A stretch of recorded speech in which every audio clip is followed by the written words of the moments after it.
నమస్కారం ఘంటారావానికి స్వాగతం. ముందుగా ప్రధానాంశాలు. అమరావతి డ్రోన్ సమ్మిట్ కు సర్వం సిద్ధం. సలహాల ఆధారంగా కొత్త పాలసీ రూపకల్పన.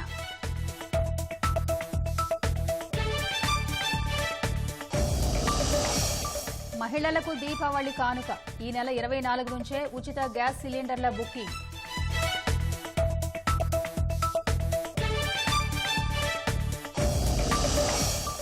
ఉమ్మడి అనంతపురం జిల్లాల్లో భారీ వర్షాలు. వాగులు పొంగి జాతీయ రహదారిపై నిలిచిన వాహనాలు.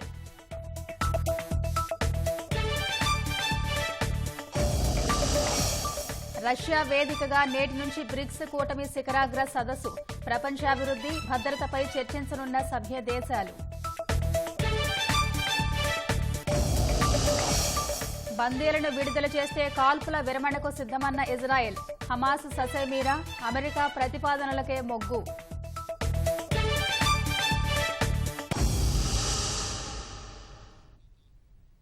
కూటమి ప్రభుత్వం అత్యంత ప్రతిష్టాత్మకంగా నిర్వహిస్తున్న జాతీయ స్థాయి డ్రోన్ సమ్మిట్కు అమరావతి ముస్తాబైంది. డ్రోన్ సాంకేతికత, పరిశోధన, ఉత్పత్తి, శిక్షణ రంగాల్లో రాష్ట్రాన్ని అగ్రగామిగా తీర్చిదిద్దేలా ప్రభుత్వం నేటి నుంచి 2 రోజుల పాటు డ్రోన్ సమ్మిట్ నిర్వహించనుంది. సమ్మిట్లో భాగంగా దేశంలోనే తొలిసారిగా 5,500 డ్రోన్లతో ప్రత్యేక షో నిర్వహిస్తున్నట్టు వెల్లడించింది. సదస్సులో ప్రభుత్వం ముసాయిదా డ్రోన్ పాలసీని వెల్లడించడంతో పాటు అవగాహన ఒప్పందాలు చేసుకోనుంది.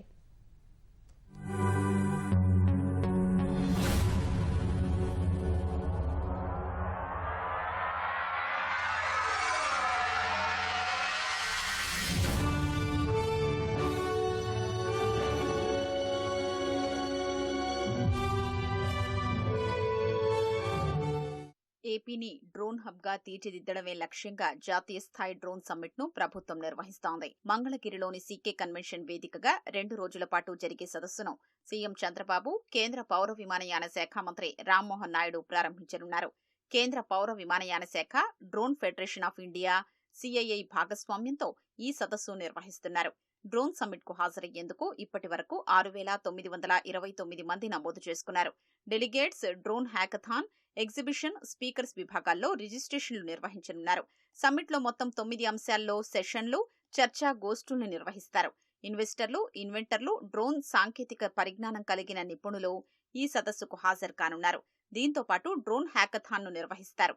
4 విభాగాల్లో విజేతల్ని ఎంపిక చేసి 24 లక్షల రూపాయల బహుమతుల్ని ప్రదానం చేయనున్నారు. డ్రోన్ సమ్మిట్ లో ఏపీ డ్రోన్ కార్పొరేషన్ 2 అవగాహన ఒప్పందాల్ని కుదుర్చుకోనుంది. డ్రోన్ పైలట్ ట్రైనింగ్ పై క్వాలిటీ కంట్రోల్ ఆఫ్ ఇండియాతో ఒక ఒప్పందం, నైపుణ్యాభివృద్ధిలో భాగంగా తిరుపతి ఐఐటీని నాలెడ్జ్ పార్ట్నర్ గా చేరిస్తూ మరో ఒప్పందం చేసుకోనున్నారు. నవంబర్ నాటికి తుది డ్రోన్ పాలసీని ఖరారు చేయనున్నట్లు ప్రభుత్వం తెలిపింది.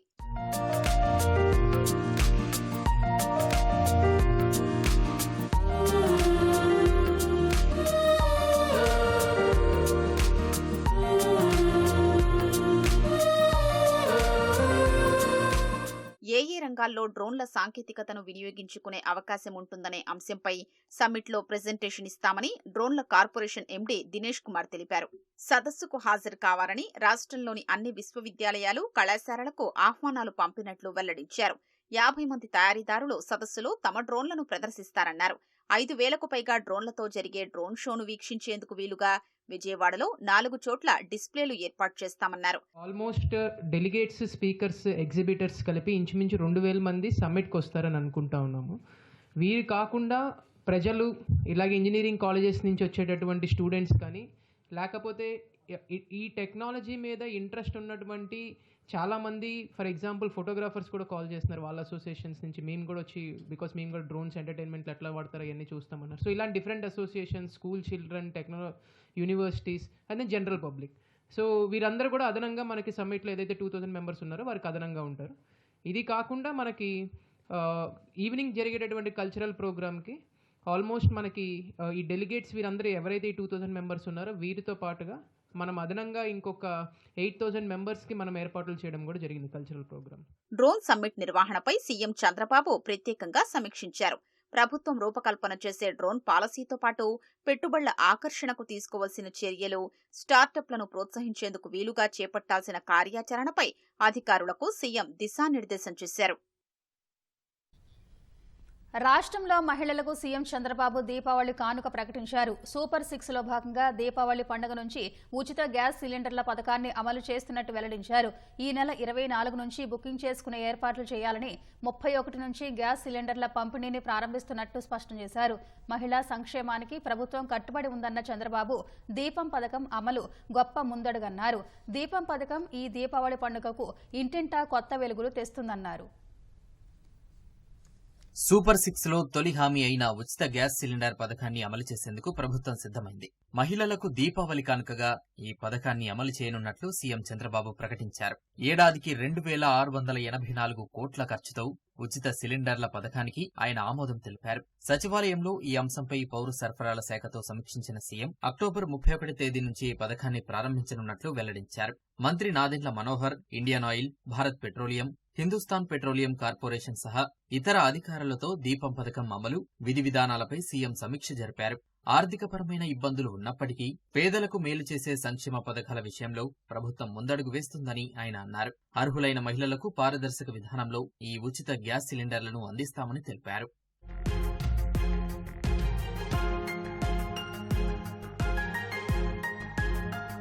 రాష్ట్రంలో ఎల్పీజీ గ్యాస్ కనెక్షన్ కలిగి అర్హత గల ప్రతి కుటుంబానికి ఏడాదికి 3 ఉచిత గ్యాస్ సిలిండర్ల పథకాన్ని వర్తింపజేయాలని సీఎం అన్నారు. ప్రతి 4 నెలల వ్యవధిలో ఎప్పుడైనా లబ్ధిదారు ఒక ఉచిత గ్యాస్ సిలిండర్ పొందే విధంగా ఏర్పాట్లు చేస్తున్నట్లు అధికారులు సీఎంకు వివరించారు. గ్యాస్ సిలిండర్ తీసుకున్న లబ్ధిదారులకు 2 రోజుల్లో వారి బ్యాంక్ ఖాతాల్లో గ్యాస్ సబ్సిడీని జమ చేయాలని, ఆ విధంగా ప్రణాళిక సిద్ధం చేయాలని సీఎం ఆదేశించారు. మహిళల కోసం ఉమ్మడి రాష్ట్రంలో దీపం పథకం తెచ్చామని, ఇప్పుడు మళ్లీ 3 గ్యాస్ సిలిండర్ల ఉచితం ద్వారా వారికి ఎంతో మేలు జరుగుతుందన్నారు. అర్హులకు పథకం అందలేదన్న విమర్శ రాకుండా చూడాలని సీఎం ఆదేశించారు.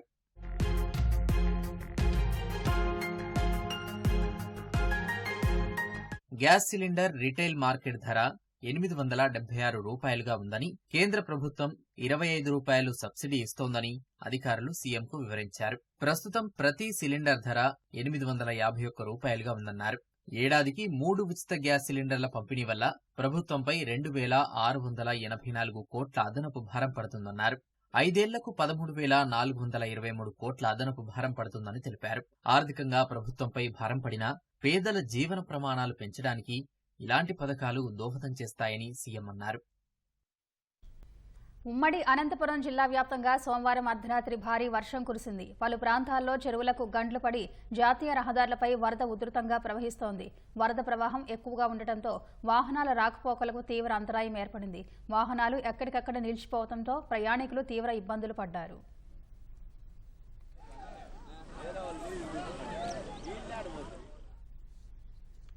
రాత్రి ఏకధాటిగా వర్షం కురవడంతో కనగానపల్లి చెరువుకు గండిపడింది. ముక్తాపురం చెరువులో ప్రవాహం పెరగడంతో పండమేరులో వర్షపు నీరు ఉధృతంగా ప్రవహిస్తోంది. కుండపోత వర్షానికి ముక్తాపురం జాతీయ రహదారి పక్కన ఉన్న పెట్రోల్ బంకు నీటిలో మునిగిపోయింది. హైదరాబాద్ నుంచి బెంగళూరుకు వెళ్లే జాతీయ రహదారిపై రాకపోకలకు తీవ్ర అంతరాయం ఏర్పడింది.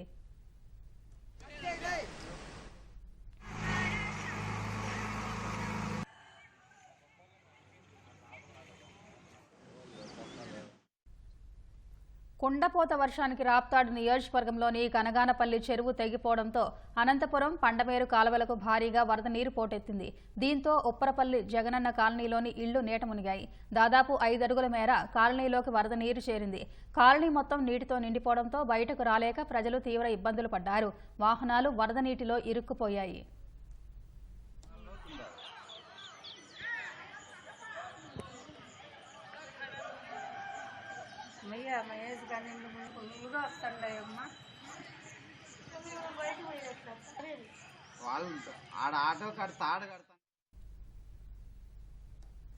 కొత్త చెరువు నుంచి ధర్మవరంకు వెళ్లే ప్రధాన రహదారిలో వరద ఉధృతంగా ప్రవహిస్తోంది. రాకపోకలు పూర్తిగా నిలిచిపోవడంతో ఉద్యోగస్తులు, విద్యార్థులు తీవ్ర అవస్థలు పడ్డారు. 15 రోజుల క్రితం కూడా వరద ఉధృతంగా ప్రవహించినా అధికారులు పట్టించుకోవడం లేదని గ్రామస్తులు వాపోయారు. ప్రభుత్వం స్పందించి నూతన వంతెన నిర్మాణం చేపట్టాలని ప్రజలు కోరుతున్నారు.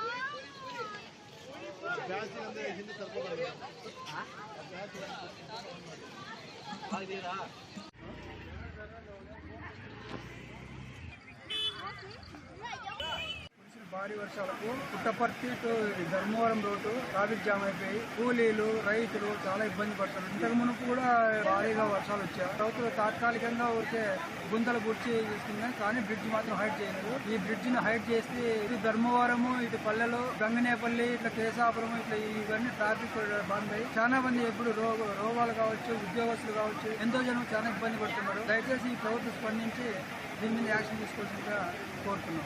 ఆఫీస్ దగ్గర రాత్రి కురిసిన వర్షాలకు భారీ వంక పేరు భూమిస్తున్నది. ఉద్యోగస్తులు, కూర్చులు ప్రతి ఒక్కరు చాలా ఇబ్బంది పడుతున్నారు. కావున దీన్ని మరమ్మతు చేయాలని గవర్నమెంట్ కోరుతున్నాం. అమరావతి విషయంలో ఒక్కొక్కటిగా కీలక ముందడుగులు పడుతున్నాయి. నిధుల సమీకరణపై సీఎం చంద్రబాబు దృష్టి పెట్టగా రాజధాని నిర్మాణానికి నిధులు ఇచ్చేందుకు ఆర్థిక సంస్థలు ముందుకొస్తున్నాయి. ఏపీ CRDAకు 11,000 కోట్ల రుణం ఇచ్చేందుకు హౌసింగ్, అర్బన్ డెవలప్మెంట్ కార్పొరేషన్ హడ్కో అంగీకారం తెలిపింది. దీంతో రాజధాని పునర్నిర్మాణ పనులు జోరందుకోనున్నాయి. రాజధాని అమరావతి నిర్మాణానికి ఇప్పటికే కేంద్రం బడ్జెట్లో 15,000 కోట్ల రూపాయలు ప్రకటించగా ఇటీవలే సీఎం చంద్రబాబు పునర్నిర్మాణ పనుల్ని మొదలుపెట్టారు. తాజాగా నిధులు ఇచ్చేందుకు కేంద్ర ప్రభుత్వ రంగ సంస్థ హడ్కో కూడా ముందుకొచ్చింది.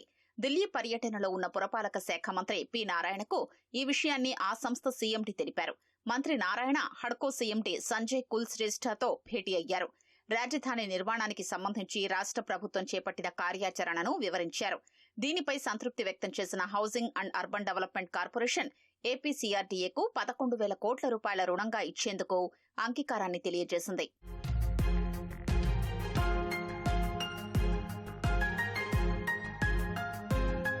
ఇప్పటికే అమరావతి నిర్మాణానికి 15,000 కోట్ల రూపాయల రుణం ఇచ్చేందుకు ప్రపంచ బ్యాంకు అంగీకారాన్ని తెలియజేసింది. త్వరలోనే ఇందుకు సంబంధించిన ఒప్పందం కేంద్ర ప్రభుత్వం, రాష్ట్ర ప్రభుత్వం, CRDAతో జరగనుంది. ప్రస్తుతం రాజధాని నిర్మాణంలో భాగంగా అమరావతిలో ప్రభుత్వ భవనాల కాంప్లెక్స్లు, అసెంబ్లీ, సచివాలయ టవర్లు, రాజ్భవన్, హైకోర్టు వంటి ప్రాజెక్టులను నిర్మించాల్సి ఉంది. దీంతో పాటు ల్యాండ్ పూలింగ్ ద్వారా భూములిచ్చిన రైతుల రిటర్నబుల్ ప్లాట్లలో మౌలిక వసతుల్ని కల్పించాలి. అలాగే రహదారులు, డ్రైనేజీ, తాగునీటి సదుపాయం లాంటి ట్రంక్ ఇన్ఫ్రాస్ట్రక్చర్ ను చేపట్టాల్సి ఉంది. ఈ పనులకు దాదాపు 50,000 కోట్ల రూపాయల వరకు వ్యయమవుతుందని అంచనా. అయితే మొదటి విడతగా 26,000 కోట్ల రూపాయల మేర వ్యయం చేయాల్సి ఉందని CRDA భావిస్తోంది. ఈ క్రమంలో కూటమి ప్రభుత్వం నిధుల సమీకరణపై దృష్టి పెట్టింది.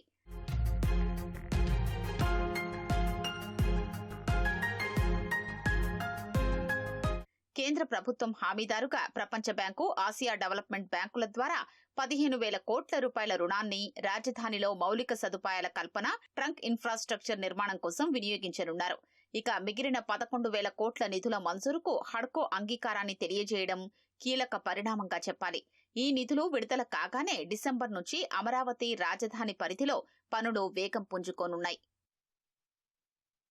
వైసీపీ నేత ఎంవీవీ సత్యనారాయణ మెడకు ఈడీ ఉచ్చు బిగుస్తోంది. హయగ్రీవ భూముల అమ్మకాల్లో ఎంవీవీ, ఆయన ఆటర్ జీవీ, మేనేజింగ్ పార్ట్నర్ గద్దె బ్రహ్మాజీలు సూత్రధారులని ఈడీ తేల్చింది. ప్లాట్లు అమ్మి 150 కోట్ల రూపాయలు ఆర్జించినట్టు వెల్లడించింది. ఎంవీవీ, జీవీ ఇళ్లు, కార్యాలయాల్లో 24 గంటల పాటు సోదాలు నిర్వహించి తరువాత నకిలీ పత్రాలు సృష్టించే డిజిటల్ పరికరాలు సహా వివిధ పత్రాలను స్వాధీనం చేసుకున్నట్టు ప్రకటించింది. విశాఖలో హయగ్రీవ భూముల్లో జరిగిన కుంభకోణాన్ని ఎన్ఫోర్స్మెంట్ డైరెక్టరేట్ బట్టబయలు చేసింది. వృద్ధులు, అనాథలకు సేవ చేయడానికి కేటాయించిన భూముల్ని వైసీపీ నేతలు అన్యాక్రాంతం చేసినట్లు ఈడీ తాజా దర్యాప్తులో తేల్చింది. మాజీ ఎంపీ ఎంవీవీ సత్యనారాయణ, ఆయన auditor Gannamaneni Venkateswara Rao, managing partner Gadde బ్రహ్మాజీలే దీనికి సూత్రధారులని పేర్కొంది. ఎండాడలోని హయగ్రీవ ప్రాజెక్టుకు సంబంధించిన 12.51 ఎకరాల భూమిని తన నుంచి మోసపూరితంగా లాక్కున్నారంటూ ఈ ఏడాది జూన్ 22న చిలుకూరి జగదీశ్వరుడు, ఆయన భార్య రాధారాణి ఆరిలోవా పోలీస్ స్టేషన్లో ఫిర్యాదు చేశారు. అక్కడ నమోదైన ఎఫ్ఐఆర్ ఆధారంగా రంగంలోకి దిగిన ఈడీ ఈ నెల 19 నుంచి దర్యాప్తును ఆరంభించింది. దాదాపు 24 గంటల పాటు 5 చోట్ల ఎంవీవీ, జీవీల ఇళ్లు, కార్యాలయాల్లో సోదాలు నిర్వహించి పలు కీలక విషయాలు వెల్లడించింది.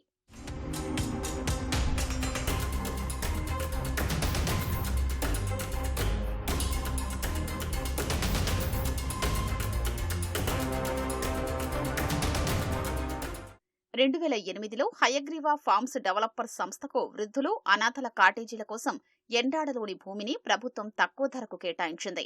2010లో హయగ్రీవ 5,63,00,000 చెల్లించగా రిజిస్ట్రేషన్ నాటికి ఆ ఆస్తి విలువ 30,25,00,000గా ఉన్నట్లు గుర్తించామని ఈడీ తెలిపింది. ప్రస్తుతం మార్కెట్లో 200 కోట్లకు పైగా విలువ ఉన్న ఈ భూమిని ఎంవీవీ, జీవీ ఫోర్జరీ సంతకాలు, డాక్యుమెంట్ల ద్వారా స్వాధీనం చేసుకున్నారని వివరించింది. 2021 నుంచి ప్లాట్లుగా విభజించి వివిధ వ్యక్తులకు తప్పుడు పత్రాలతో విక్రయించారని పేర్కొంది. ఇలా అమ్మిన ప్లాట్లతో నేరపూరితంగా 150 కోట్లకు పైగా ఆర్జించారని వెల్లడించింది.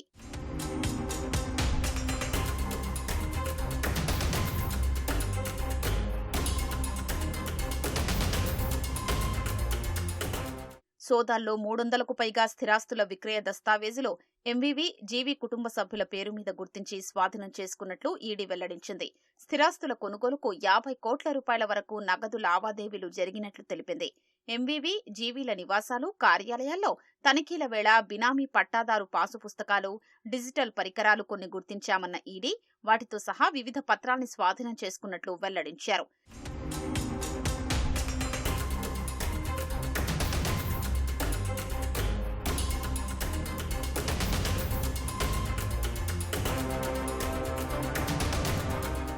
తనిఖీల్లో లభ్యమైన డిజిటల్ పరికరాలతోనే నకిలీ పత్రాలు తయారు చేశారా అనే అనుమానాలు వ్యక్తమవుతున్నాయి. గతంలో ఎంవీవీ కుటుంబ సభ్యుల కిడ్నాప్ సమయంలో స్థిరాస్తి లావాదేవీల కోసమే జీవీ, ఎంవీవీ భార్య, కుమారుడు ఒకచోటకొచ్చారని, ఆ పంచాయతీ కాస్త కిడ్నాప్గా మారిందన్న విమర్శలకు ఈ డిజిటల్ పరికరాలు, నేరపూరిత పత్రాలు దొరకడం బలం చేకూరుస్తోందనే చర్చ సాగుతోంది. బ్రిక్స్ కూటమి 16వ శిఖరాగ్ర సదస్సు ఇవాళ్టి నుంచి ప్రారంభం కానుంది. కజన్ సిటీ వేదికగా ఈ నెల 24 వరకు సదస్సు సాగనుంది. ప్రపంచాభివృద్ధి, భద్రత కోసం బహుళ పక్షవాదాన్ని బలోపేతం చేయడం ఈ సదస్సు ప్రధాన నినాదం. ఈ సదస్సులో ప్రధాని నరేంద్ర మోదీ, చైనా అధ్యక్షుడు జిన్పింగ్ సహా బ్రిక్స్ దేశాధినేతలు పాల్గొంటారు. బాత్రూంలో జారిపడటంతో గాయాలైన బ్రెజిల్ అధ్యక్షుడు ఇలాసియో లూలా డా సిల్వా వర్చువల్ గా హాజరవుతారు. సదస్సు సందర్భంగా బ్రిక్స్ సభ్య దేశాల అధినేతలతో మోదీ ద్వైపాక్షిక చర్చలు కూడా జరపనున్నారు. బ్రిక్స్ లో Egypt, Ethiopia, Iran, Saudi, UAE దేశాలకు సభ్యత్వం జరుగుతున్న తొలి శిఖరాగ్ర సదస్సు ఇది. పాలస్తీనా మిలిటెంట్ రాజకీయ సంస్థ హమాస్ కు కొత్త అధిపతి నియమించవద్దని ఆ సంస్థ భావిస్తోంది. ఇటీవల యహ్యా సిన్వర్ ఐడీఎఫ్ సైనికుల చేతిలో చనిపోయిన తర్వాత నూతన అధిపతిగా ఖాలిద్ మషాల్ ఎంపికైనట్టు వార్తలొచ్చాయి. అయితే ఒకే వారసుడు కాకుండా పాలక కమిటీని నియమించాలని హమాస్ నిర్ణయించింది. పరిస్థితి అనుకూలిస్తే మార్చిలో జరగనున్న ఎన్నికల వరకు కొత్త చీఫ్ నియామకం ఉండదని హమాస్ వర్గాలు తెలిపాయి.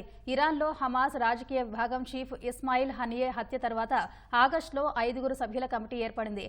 అదే కమిటీకి ఇప్పుడు గ్రూప్ పూర్తి బాధ్యత అప్పగించనుంది. సిన్వర్ చనిపోక ముందు ఆయనతో సంప్రదింపులు జరపడంలో ఎదురైన ఇబ్బందులను దృష్టిలో ఉంచుకుని ఈ నిర్ణయం తీసుకుంది. కమిటీ సభ్యులంతా ప్రస్తుతం ఖతార్ నుంచి కార్యకలాపాలు సాగిస్తున్నారు. హమాస్ అధిపతి యహ్యా సిన్వర్ మృతి తర్వాత ఇజ్రాయెల్ కాల్పుల విరమణ అంశాన్ని తెరపైకి తెచ్చింది. హమాస్ చెరలోని 5 బందీలను విడుదల చేస్తే 2 వారాల కాల్పుల విరమణకు సిద్ధమని ప్రకటించింది. మిగిలిన అందరి బందీలను విడిచిపెడితే యుద్ధం ముగింపు ప్రతిపాదనలపై ఇజ్రాయెల్ వార్ కేబినెట్లో చర్చలు జరిగాయి. అయితే హమాస్ ఆ ప్రతిపాదనకు అంగీకరించడం లేదు. గతంలో అమెరికా ప్రతిపాదించిన కాల్పుల విరమణ ఒప్పందం కావాలని పట్టుబడుతోంది. అటు లెబనాన్లో కూడా దాడుల ముగింపునకు సిద్ధమన్న సంకేతాలను అమెరికాకు ఇజ్రాయెల్ ఇచ్చింది.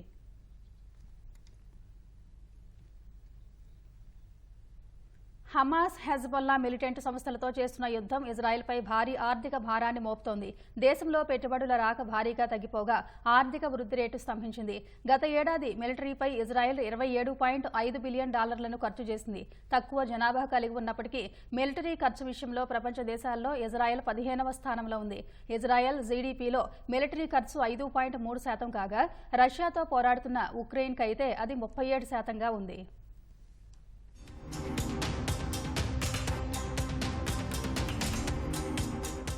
హమాస్, హెజ్బొల్లా మిలిటెంట్ సంస్థలతో ఇజ్రాయెల్ చేస్తున్న యుద్ధంతో ఆ దేశానికి ఖర్చు తడిసి మోపెడవుతోంది. ఇజ్రాయెల్ ఆర్థిక వ్యవస్థపై ఇది దీర్ఘకాలం ప్రభావం చూపే అవకాశం ఉంది. యుద్ధం కారణంగా మిలిటరీ ఖర్చు భారీగా పెరగ్గా మరోవైపు వృద్ధి రేటు నెమ్మదించింది. సరిహద్దు ప్రాంతాల్లో ప్రజల పరిస్థితి ఇబ్బందికరంగా మారింది. యుద్ధం కారణంగా ఇజ్రాయెల్ కు పెట్టుబడుల రాక తగ్గిపోయింది. పన్నులు అధికమయ్యాయి. ప్రభుత్వ కార్యక్రమాల కోసం ఖర్చు పెట్టాలా లేదా యుద్ధం కోసమా అని ఎంచుకోవాల్సిన పరిస్థితిలో ఇజ్రాయెల్ ఉంది. 2023 అక్టోబర్ 7న ఇజ్రాయెల్పై హమాస్ దాడి చేయక ముందు నెలకు $1.8 బిలియన్ మిలిటరీ కోసం ఇజ్రాయెల్ ఖర్చు చేసేది. గతేడాది చివరి నాటికి ఆ ఖర్చు $4.7 బిలియన్ పెరిగింది. గతేడాది మిలిటరీపై ఇజ్రాయెల్ $27.5 బిలియన్ ఖర్చు చేసింది. ఈ విషయంలో ప్రపంచ దేశాల్లో ఇజ్రాయెల్ 15వ స్థానంలో ఉంది. ఇజ్రాయెల్ జీడీపీలో మిలిటరీ ఖర్చు 5.3% ఉంది. అదే అమెరికాకు 3.4%, జర్మనీకి 1.5% ఉంది. ఉక్రెయిన్ మాత్రం తన జీడీపీలో 37% రష్యాతో పోరాటానికే ఖర్చు చేస్తోంది.